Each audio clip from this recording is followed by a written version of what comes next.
আসসালামু আলাইকুম প্রিয় দর্শক, অন্য মঞ্চের আলাপচারিতায় আপনাদের সকলকে আমন্ত্রণ।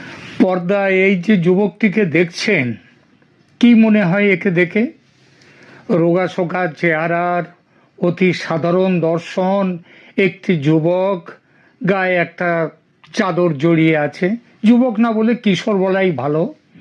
ভালো করে গোঁফদাড়ি ওঠেনি, নির্মল একটি হাসি জড়িয়ে মুখে, একেবারে অতি সাধারণ দর্শন একটি কিশোর। কিন্তু এই অতি সাধারণ দর্শন কিশোরটির গুণপনার পরিচয় পেলে আপনি মুগ্ধ হয়ে যাবেন। সে গুণপনার বহর এমন যে শোনার পর যদি আপনি ভিড়মি খেয়ে পড়ে যান, তবে আমাকে দোষ দেবেন না। এই ছেলেটি একটি দেশের সাধারণ ছেলে নয়, সে একটি কালখণ্ডের প্রতীক, একটি বিশেষ দেশের বিশেষ সময়ের প্রতীক। দেশটি বাংলাদেশ। এমন দেশটি কোথাও খুঁজে পাবে না কো তুমি। আর কালখণ্ডটি হলো 2024-এর 5 আগস্ট থেকে 2026-এর 17ই আগস্ট দ্বীপ্রহর। কিছুকে আঁচ করতে পারছেন? আর একটু স্পষ্ট করে বলি তাহলে। 24-এর 5 আগস্ট শেখ হাসিনা সরকারের পতন, বাংলাদেশের বিপ্লবের প্রাথমিক সাফল্য, জনগণের হাতে ক্ষমতা ট্রান্সফার। যে জনগণ সেই মহাবিপ্লবের সামনের সারিতে ছিল, নেতৃত্বে ছিল, এই নিরীহ মুখের সাধারণ দর্শন গোঁফ ভালো করে না ওঠা কিশোরটি ছিল তাদেরই একজন। এর নাম হচ্ছে মেহেদী হাসান। বিখ্যাত গজল গায়ক মেহেদী হাসানের গান শুনে এই কিশোরের বাপ ছেলের এই নাম রেখেছিল কিনা বলতে পারবো না। তবে ছেলে যেভাবে বিখ্যাত হয়ে উঠেছে এই এতটুকু বয়সে, ভালো করে গোপের রেখা গজায়নি, এই বয়সে সে যেভাবে বিখ্যাত হয়েছে তাতে বাপের স্বপ্ন একেবারে বৃথা যায়নি। এই মেহেদী হাসান সেই মেহেদী হাসানের মতো গজল গায় না বটে, তবে বিপ্লবের যে গানের গুঁতোয় বাংলাদেশ আজ জগৎ জোড়া দুর্নাম কিনেছে, দূরছাই উঠেছে সারা দেশ জুড়ে, সারা দুনিয়া জুড়ে। এই কিশোর মেহেদী সেই গানের শিল্পী। ছেলেটি বৈষম্য বিরোধী ছাত্র আন্দোলনের নেতা, হবিগঞ্জ জেলা কমিটির সাধারণ সম্পাদক। আপাতত এর কীর্তি কাহিনীর যেটুকু প্রকাশ্যে এসেছে সেটাই বলি। মনে করার যথেষ্ট কারণ আছে তার এই কীর্তি এই সামান্য ঘটনাটাতেই সীমাবদ্ধ নয়, আরও আছে। ভেসে থাকা হিমশৈলের চূড়া যেমন শুধু দৃশ্যমান থাকে, বাকিটা ডুবে থাকে জলের নিচে, এখানেও তেমন হওয়ার সমূহ সম্ভাবনা। আসবো সে কাহিনীতে, তবে তার আগে বলি হঠাৎ সংবাদ শিরোনামে কি করে এলো ছেলেটি সেইটা। খবরটা আমার চোখে প্রথম এলো আজকের মানব জমিন পত্রিকা থেকে।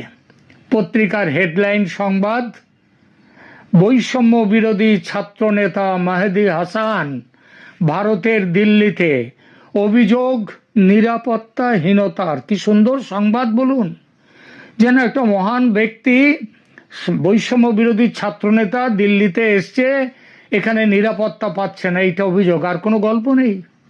কিন্তু বিস্তারিত সংবাদে তো আর পুরোটা চাপা যায়নি। সেখানে কি লেখা হয়েছে সেটা একটু পড়ি, একেবারে যা লেখা আছে সেইটাই পড়ি। বাংলাদেশের বৈষম্য বিরোধী ছাত্রনেতা মেহেদী হাসান এই মুহূর্তে ভারতের রাজধানী দিল্লিতে অবস্থান করছেন। একটি ধারণকৃত ভিডিওতে তাকে দিল্লির ডিএফএস সেন্টারে দেখা গেছে। 17ই ফেব্রুয়ারির এই ভিডিও সমাজ মাধ্যমে ছড়িয়ে পড়ার পর তিনি হুমকি ফোন পাচ্ছেন বলে অভিযোগ করেছেন। নিজে নিরাপত্তাহীনতায় রয়েছেন বলে জানিয়েছেন।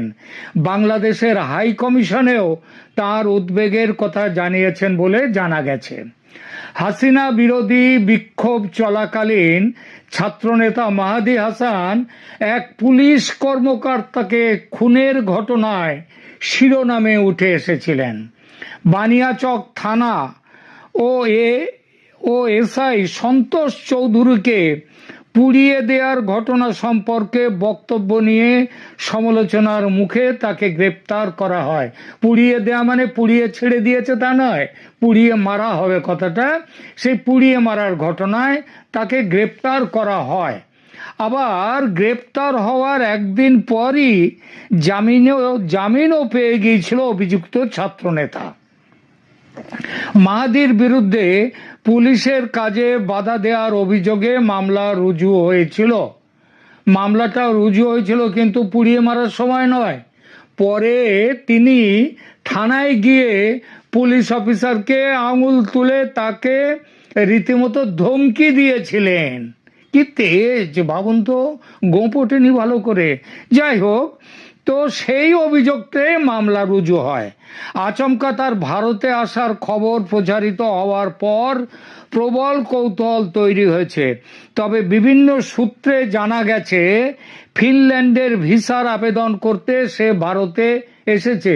সে কি পাশ করেছে, এরই মধ্যে গোপটেনি, এরই মধ্যে কি লেখাপড়া শিখে ফেললো যে একেবারে ইউরোপে ফিনল্যান্ডে যাচ্ছে। আসলে সেটা এখানে লেখেনি, পালাচ্ছে, সেটা নিয়ে পরে আসছে। উল্লেখ্য, সংবাদে আরো লেখা হয়েছে, উল্লেখ্য বৈষম্য বিরোধী ছাত্র আন্দোলনের এক সদস্যকে পুলিশের হাত থেকে ছাড়াতে শায়েস্তাগঞ্জ থানায় গিয়েছিল সংগঠনটির হবিগঞ্জ জেলা শাখার সাধারণ সম্পাদক মাহাদি হাসান। এই যে ছাত্রটিকে ছাড়াতে গিয়েছিল তারও একটা ইতিহাস আছে। সে ছাত্রলীগের নেতা ছিল। ছাত্রলীগ কার? আওয়ামী লীগের ছাত্র সংগঠন। কিন্তু ওই সময়ে, বিপ্লবের সময়ে সে কি ছিল জানা যায় না। তবে পরবর্তীকালে তাকে পুলিশ ধরেছিল অপারেশন ডেভিল হান্টে। সেখানে গিয়ে ছাত্রলীগের কার্যকর্তা হিসেবে তার নাম খুঁজে পেয়েছিল, তাই পুলিশ তাকে ধরে। কিন্তু এই মেহেদী হাসান সে সেখানে গিয়ে বলে, পুলিশের ওখানে গিয়ে বলে যে এ আমাদের লোক, একে ছাড়িয়ে দেন, ছেড়ে দেন। এবং পুলিশ অফিসার রাজি না হলে তাকে আঙুল উঁচিয়ে শাসায়। তো এরপরে বলছেন মানব জমিন, হাসিনা বিরোধী বিক্ষোভ চলাকালীন ঘটনা উল্লেখ করে তিনি বলেন, এইখানটায় তিনি নিজে মুখে বলছেন, বালিয়াচক থানায় কিন্তু আমরা পুড়িয়ে দিয়েছিলাম থানা। এসআই সন্তোষ চৌধুরী, তাকে কিন্তু জ্বালাই দিয়েছিলাম। এই ভিডিও সোশ্যাল মিডিয়ায় ছড়িয়ে পড়তে শুরু হয় বিতর্ক। এই আবহে মাহাদি হাসানকে শোকজ নোটিশ পাঠান বৈষম্য বিরোধী ছাত্র আন্দোলনের দপ্তর সম্পাদক। হ্যাঁ, শোকজ নোটিশ পাঠিয়েছিলেন, কিন্তু তারপরে কি হয়েছিল আগে খবরটা পড়ে নেই। পরে তাকে বাড়ি থেকে গ্রেপ্তার করে নিয়ে যায় পুলিশ এবং যদিও সে জামিনে ছাড়া পেয়ে যায়। প্রশ্নটা হচ্ছে যে তাকে বলছে যে তাকে আন্দোলনে তাকে শোকজ করে, কেন তুই মুখ ফুটে স্বীকার করলি আমি খুন করেছি, এই অপরাধে তাকে শোকজ। কিন্তু শোকজ করা তো সেটা তো হয়ে গেল সামনাসামনি, আবার তাকে পুলিশ যাতে ছেড়ে দেয় তার জন্য থানা ঘেরাও হয়েছিল, সেটাও করেছিল এই দপ্তর, ওই যে বৈষম্য বিরোধী ছাত্র আন্দোলনের জেলা কমিটি। আবার তার জন্যে বিখ্যাত মাহাদি হাসান, তার জন্যে ঢাকাতেও পর্যন্ত বিক্ষোভ হয়, সেখানেও অবস্থান বিক্ষোভ করে বৈষম্য বিরোধী ছাত্র সংগঠন। মানব জমিন অনলাইন নিউজ পোর্টালের প্রকাশিত বিবরণী এটা। তবে এর বাইরেও অনেক কিছু আছে।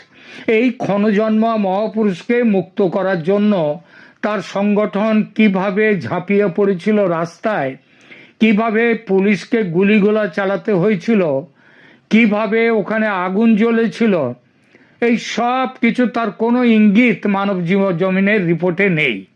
24 ঘন্টাও আটক থাকতে হয়নি জনাব মেহেদী হাসানকে। বিচারক সাহেব কেস আদালতে উঠতেই তাকে সসম্মানে মুক্তি দিয়ে দেশ ও জাতির প্রতি মহান কর্তব্য পালন করেছিলেন ওই বিচারক মহাশয়। আর পুলিশ তো হাত ঝেড়েই নিয়েছে।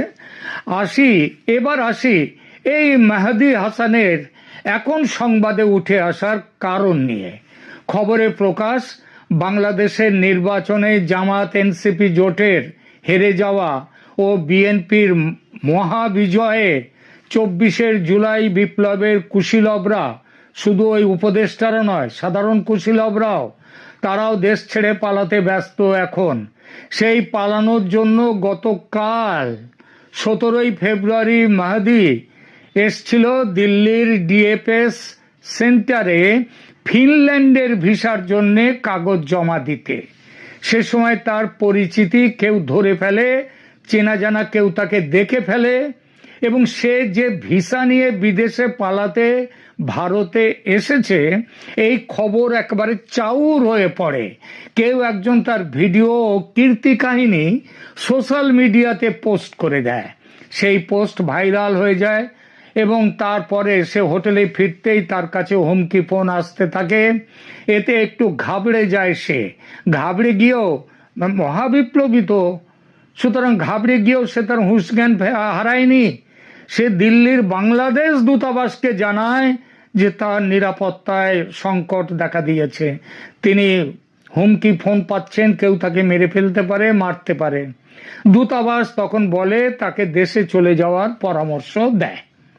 তারপর আজ 18 ফেব্রুয়ারি, আজকেই দুপুর 12:20 সে ঢাকার ফ্লাইটে উঠতে যায় দিল্লি বিমানবন্দর থেকে। দিল্লি বিমানবন্দরের ইমিগ্রেশন পুলিশ তাকে আটক করে। তবে সংবাদে প্রকাশ, ঘণ্টাখানেকের জিজ্ঞাসাবাদের পর তাকে আবার ছেড়েও দেয়। এই ছেড়ে দেওয়াটা নিয়ে যদিও ভারতের সোশ্যাল মিডিয়ায় নানা প্রশ্ন উঠছে, কারণ তার বিরুদ্ধে ছাড়তে বাধ্য হয় পুলিশ দিল্লির, কারণ তার বিরুদ্ধে ভারতে কোনো মামলা নেই। আর সে বাংলাদেশেও থেকে ওই ঝাঁপানো পাসপোর্ট বা অবৈধভাবে ভারতে আসেনি, সে বৈধ পাসপোর্ট নিয়েই, ভিসা নিয়েই ভারতে এসেছিল। আর বাংলাদেশেও ফ্যাসিস্ট হাসিনার পুলিশ পুড়িয়ে মারার যে মহান কাজ যারা করেছে তাদের বিরুদ্ধে তো মামলা হবে না। তারা তো ইনডেমনিটি পেয়ে বিচার প্রক্রিয়ার ঊর্ধ্বে উঠে গেছে, তাদের কোনো বিচার হবে না। সুতরাং বাংলাদেশে বা মামলা কেন হবে? হ্যাঁ, সে পরে থানায় গিয়ে পুলিশকে ভয় দেখিয়েছে, এইটাই তো, পুলিশের সাথে বাজে ব্যবহার করেছে। কিন্তু এ তো আগুনের ছেলে, সে পুলিশের সাথে ঝগড়া না করলে হবে কি করে? আর দেশটা তো তখনও, মানে কয়েকদিন আগে পর্যন্ত দেশটা তো তাদেরই দখলে ছিল, তখনও তো বিএনপি জেতেনি এবং তারা তখনও সমানে রাজত্ব করে যাচ্ছে। সুতরাং মামলার প্রশ্ন বাংলাদেশে ছিল না। আর দিল্লি পুলিশ, এখানেও তো তার বিরুদ্ধে কোনো মামলা নেই। সুতরাং বিপ্লবের এই মহান সন্তানকে দিল্লি পুলিশ আটকাবে কোন আইনে? প্রতিবেদনের শুরুতে একটা কথা বলেছিলাম, হয়তো মনে আছে আপনাদের, বলেছিলাম এই ছেলেটা বাংলাদেশের এক বিশেষ কালখণ্ডের প্রতীক। কালখণ্ডটি হলো বিগত 18 মাস। শান্তির নোবেল জয়ী মহাপুরুষ, তিনিও আর এক ক্ষণজন্মা, যদিও বয়স 90-এর ধারে, কিন্তু তিনি এখনো 50 বছর বেঁচে দেশ শাসনের ইচ্ছা প্রকাশ করেছিলেন কিছুদিন আগেও। সুতরাং সেই দেশটিকে, শান্তির নোবেল জয়ী মহাপুরুষ ইউনূস দেশটিকে বিচারহীন কোন মৃত্যু উপত্যকায় পৌঁছে দিয়েছেন। বিচারহীন মৃত্যু উপত্যকা এখন বাংলাদেশ, এমন দেশটি কোথাও খুঁজে পাবে না তুমি। তাতে মেহেদী হাসানের এই কীর্তি কাহিনী সেটাই চোখে আঙুল দিয়ে দেখিয়ে দিচ্ছে যে দেশটাকে কি করেছেন মোহাম্মদ ইউনূস এবং এই তথাকথিত জুলাই বিপ্লব। এরপরে যদি বলেন কেউ মা কি ছিলেন আর কি হইয়াছেন, আমার বাংলাদেশ কি ছিল আর কি হয়েছে, কেউ খুব একটা ভুল হবে কি? কেমন লাগলো আপনাদের এই প্রতিবেদন? দয়া করে জানাবেন, কমেন্ট করবেন। একটি আমার নিজস্ব মৌলিক বিষয়ে মতামত প্রসঙ্গটি হলো নতুন বিএনপি সরকারের আয়ু কতদিন, জনপ্রিয়তায় কি আওয়ামী লীগ ফিরছে কিনা, এই বিষয়টি নিয়ে এই মুহূর্তে কথা বলবো। কারণ আপনারা জানেন 12 ফেব্রুয়ারি নির্বাচন হয়ে গেছে। নির্বাচন পরবর্তী সময়ে মানুষের মনে একটি আলাপ যে বিএনপি সরকার আসলে কতদিন লাস্টিং করবে, আমরা সেটি একটু বিশ্লেষণ করে দেখবার চেষ্টা করব। বাংলাদেশের রাজনীতিতে এক অভাবনীয় মোড়, গত 1.5 বছরের নাটকীয়তা, বিতর্কিত অন্তর্বর্তীকালীন সরকারের শাসন, আর অবশেষে আওয়ামী লীগকে নিষিদ্ধ করে একতরফা নির্বাচনের পর গঠিত হয়েছে নতুন বিএনপি সরকার। কিন্তু ক্ষমতার মসনদে বসার পরপরই যে প্রশ্নটি আজ 18 কোটি মানুষের মুখে মুখে ঘুরপাক খাচ্ছে তা হলো এই সরকারের আয়ু কতদিন। দেশের অর্ধেক জনগোষ্ঠীকে আড়ালে রেখে একটি বৃহৎ রাজনৈতিক শক্তিকে নির্বাচনের বাইরে রেখে এই যে যাত্রা শুরু হলো, এটি কি গণতন্ত্রের জয় নাকি এক অনিশ্চিত ভবিষ্যতের শুরু? আজ আমরা বিশ্লেষণ করে দেখব কেন এই সরকারের পথ চলা সীমাহীন কঠিন হতে পারে এবং পর্দার আড়ালে আসলে কি ঘটছে। বন্ধুরা, ইতিহাসের চাকা যেন এক অদ্ভুতভাবে ঘুরে দাঁড়িয়েছে। 2024 সালের শুরুতে আওয়ামী লীগ একটি নির্বাচন করেছিল যা নিয়ে অনেক বিতর্ক ছিল, বিরোধীরা অংশ নেয়নি। সেই সরকারের মেয়াদ ছিল মাত্র 8 মাস, কিন্তু আজকের প্রেক্ষাপট কি তার চেয়েও বেশি জটিল? বিশ্লেষকরা বলছেন 2024 সালে আওয়ামী লীগ কোনো দলকে নিষিদ্ধ করেনি, অন্য দলগুলো তাদের দাবিতে অটল থেকে নির্বাচনে আসেনি। কিন্তু এবারের চিত্র ভিন্ন। এবার আওয়ামী লীগ নির্বাচনে অংশ নিতে চাইলেও তাদের সুযোগ দেওয়া হয়নি, বরং জামাতের ষড়যন্ত্রে আওয়ামী লীগকে নিষিদ্ধ করা হয়েছে। এর মানে দাঁড়ালো দেশের একটি বিশাল জনগোষ্ঠীর ম্যান্ডেট বা জনমত ছাড়াই এই সরকার গঠিত হয়েছে। যখন একটি দেশের অর্ধেক মানুষকে উপেক্ষা করে সরকার গঠন করা হয়, তখন সেই সরকারের নৈতিক ভিত্তি কতটা মজবুত থাকে, প্রশ্নটা সেখানেই। আপনারা লক্ষ্য করেছেন আওয়ামী লীগ সরকারের পতনের পর গত 1.5 বছর দেশ চালিয়েছে একটি অন্তর্বর্তীকালীন সরকার। মানুষ আশা করেছিল পরিবর্তন, কিন্তু বাস্তবতা কি ছিল? মানুষ যখন তুলনা করতে শুরু করলো, তখন দেখা গেল আওয়ামী লীগ আমলের তুলনায় সামাজিক অস্থিরতা, জানমালের নিরাপত্তা এবং অর্থনৈতিক সূচক সব ক্ষেত্রে ইউনূস সরকারের পারফরমেন্স ছিল প্রশ্নবিদ্ধ। সাধারণ মানুষের ভাষায় ব্যবসা বাণিজ্য স্থবির হয়ে পড়েছিল। আর ঠিক এই জায়গাতেও ঘটেছে এক অবিশ্বাস্য ঘটনা। ক্ষমতা ছাড়ার সময় আওয়ামী লীগ যে অজনপ্রিয়তার তুঙ্গে ছিল, গত 1.5 বছরে তাদের সেই জনপ্রিয়তা আকাশচুম্বী হয়েছে। মানুষের মুখে মুখে আজ একটাই কথা, আগের সরকারই ভালো ছিল। এমনকি বিভিন্ন গোপন গোয়েন্দা রিপোর্টে উঠে এসেছে যে আজ যদি আওয়ামী লীগকে সাথে নিয়ে একটি সুষ্ঠু নির্বাচন হতো, তবে তারা ভূমিধস জয় পেত। আর এই ভয় থেকেই কি আওয়ামী লীগকে নিষিদ্ধ করে নির্বাচনের বাইরে রাখা হলো?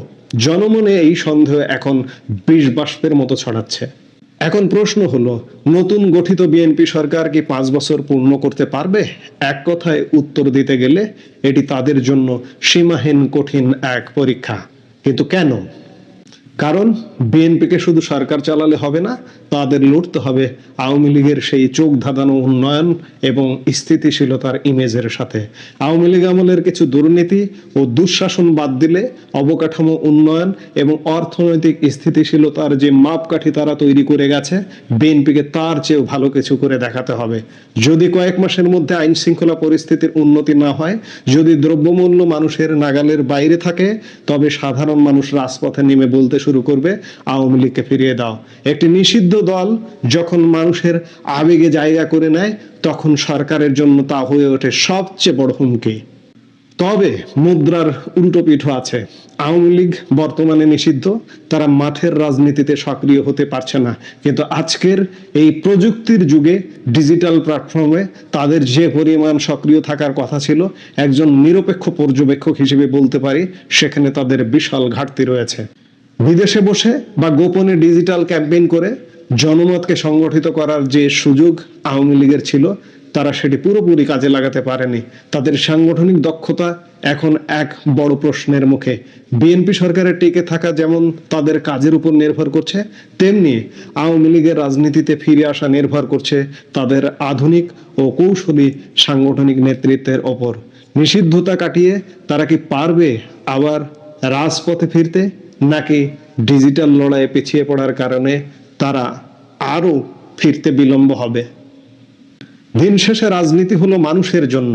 কোন দলকে নিষিদ্ধ করে অর্ধেক মানুষকে বাদ দিয়ে দীর্ঘমেয়াদী স্থিতিশীলতা আনা প্রায় অসম্ভব।